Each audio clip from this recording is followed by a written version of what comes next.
Smorza le polemiche su Agrigento capitale della cultura, sulla creazione della fondazione, anche tenendo conto della lettera riservata che il presidente del consorzio universitario Mangiacavallo aveva scritto riservatamente al sindaco. Dopo la nomina di Agrigento capitale della cultura si era fermato tutto, il nulla insomma.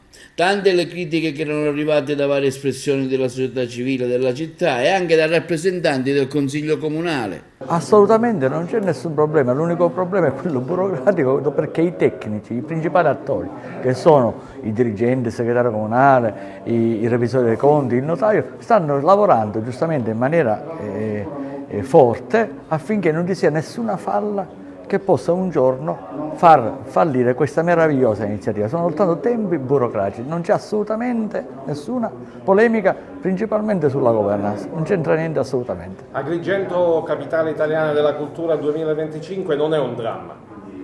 Ma non è un dramma, il 31 marzo del 2023 abbiamo raggiunto questa opportunità.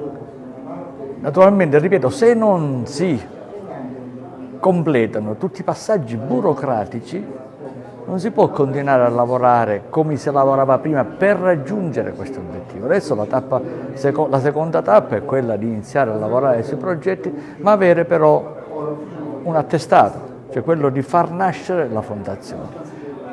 Nascendo la fondazione già abbiamo individuato i gruppi di lavoro, già ho individuato i vari componenti del CDA.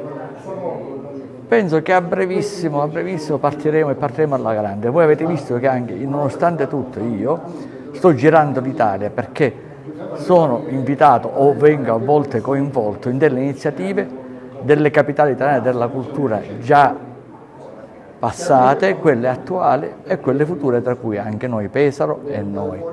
Questo perché? Perché il lavoro non è mai finito.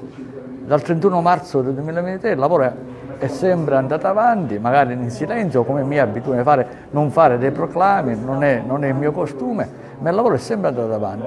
Finendo i passaggi burocratici si può magari ufficializzare quello che magari la cittadinanza aspetta. Lei vorrebbe prolungare anche gli anni di permanenza della fondazione, portarli a 10 anni? Sì, io voglio prolungarli se anche a livello del governo nazionale e regionale mi si dà la possibilità. Io voglio lasciare questa realtà ad Agrigento, questa istituzione Agrigento. Agrigento già è capitale della cultura, non deve essere capitale della cultura soltanto un anno, il 2025. Agrigento deve essere per sempre capitale della cultura e questo lo voglio lasciare ai miei posteri.